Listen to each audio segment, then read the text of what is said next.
सुग्रीव का भाई, अंगद का पिता, अप्सरा तारा का पति और वानर श्रेष्ठ वृक्ष का पुत्र बाली बहुत ही शक्तिशाली था।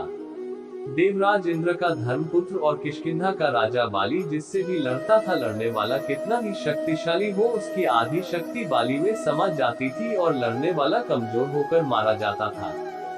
रामायण के अनुसार बाली को उसके धर्मपिता इंद्र से एक स्वर्ण हार प्राप्त हुआ था। इसी हार की शक्ति के कारण बाली लगभग अजेय था। उसने कई युद्ध लड़े और सभी में वह जीता।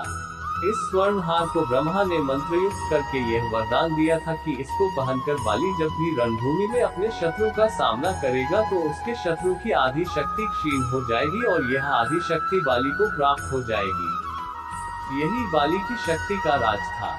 बाली ने अपनी इस अद्भुत शक्ति के बल पर 1000 हाथियों का बल रखने वाले गंडवी नामक असुर का वध कर दिया था। गंडवी के बाद बाली ने उसके भाई मायावी का भी एक गुफा में वध कर दिया था। रावण ने बाली की शक्ति के चर्चे सुनकर उससे युद्ध करने की ठानी, लेकिन बाली ने रावण को अपनी कांख में 6 माह तक दबाए रखा था। अंत में रावण ने उससे हार मानकर उसे अपना मित्र बना लिया था। हनुमान और महाबली बाली के सामने की हमें एक कथा मिलती है। बाली को इस बात का घमंड था कि उसे विश्व में कोई हरा नहीं सकता या कोई भी उसका सामना नहीं कर सकता। एक दिन की बात है, राम भक्त हनुमान वन में तपस्या कर रहे थे।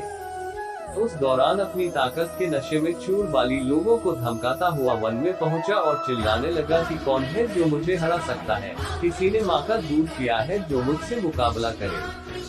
हनुमान जी उसी वन में राम नाम जप से तपस्या कर रहे थे। बाली के चिल्लाने से उनकी तपस्या में विघ्न हो रहा था।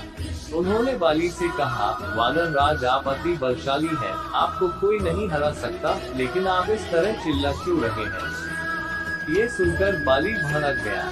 उसने हनुमान जी को चुनौती दी और यहाँ तक कहा कि वे वानर तू जिसकी भक्ति करता है मैं उसे भी हरा सकता हूँ। राम का मजाक उड़ता देख हनुमान को क्रोध आ गया है और उन्होंने बाली की चुनौती स्वीकार कर ली। तय हुआ कि अगले दिन सूर्योदय होते ही दोनों के बीच दंगल होगा। अगले दिन हनुमान तैयार होकर दंगल के लिए निकले ही थे कि ब्रह्मा जी उनके समक्ष प्रकट हुए। उन्होंने हनुमान को समझाने की कोशिश की कि वे बाली की चुनौती स्वीकार न करें, लेकिन हनुमान जी ने कहा कि उसने मेरे प्रभु श्री राम को चुनौती दी है।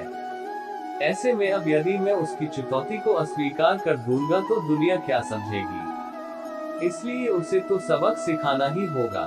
ये सुनकर ब्रह्मा जी ने कहा, ठीक है, आप दंगल के लिए जाओ, लेकिन अपनी शक्ति का 10वां हिस्सा ही लेकर जाओ, शेष अपने आराध्य के चरण में समर्पित कर दो। दंगल से लौटकर यह शक्ति फिर हासिल कर लेना।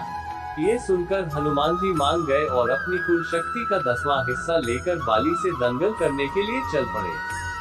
दंगल के मैदान में हनुमान जी ने जैसे ही बाली के सामने अपना कदम रखा, ब्रह्मा जी के वरदान के अनुसार हनुमान जी की शक्ति का आधा हिस्सा बाली के शरीर में समाने लगा। इससे बाली के शरीर में उसे अपार शक्ति का एहसास होने लगा।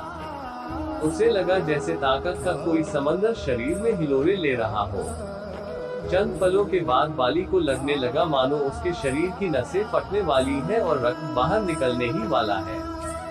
तभी अचानक ही वहां ब्रह्मा जी प्रकट हुए और उन्होंने बाली से कहा कि खुद को जिंदा रखना चाहते हो तो तुरंत ही हनुमान से कोसों दूर भाग जाओ, अन्यथा तुम्हारा शरीर फट जाएगा। बाली को कुछ समझ में नहीं आया, लेकिन वह ब्रह्मा जी को यूं प्रकट देखकर समझ गया कि कुछ गड़बड़ है और वह वहां से तुरंत ही भाग खड़ा हुआ। बहुत दूर जाने के बाद उसे राहत मिली, शरीर में हल्कापन लगने लगा। तब उसने देखा कि ब्रह्मा जी उसके समक्ष खड़े हैं। तब ब्रह्मा जी ने कहा कि तुम खुद को दुनिया में सबसे शक्तिशाली समझते हो, लेकिन तुम्हारा शरीर हनुमान की शक्ति का छोटा सा हिस्सा भी नहीं संभाल पा रहा है। तुम्हें मैं बताना चाहता हूँ कि हनुमान अपनी शक्ति का 10वां भाग ही लेकर तुमसे लड़ने आए थे। सोचो यदि संपूर्ण भाग लेकर आते तो क्या होता।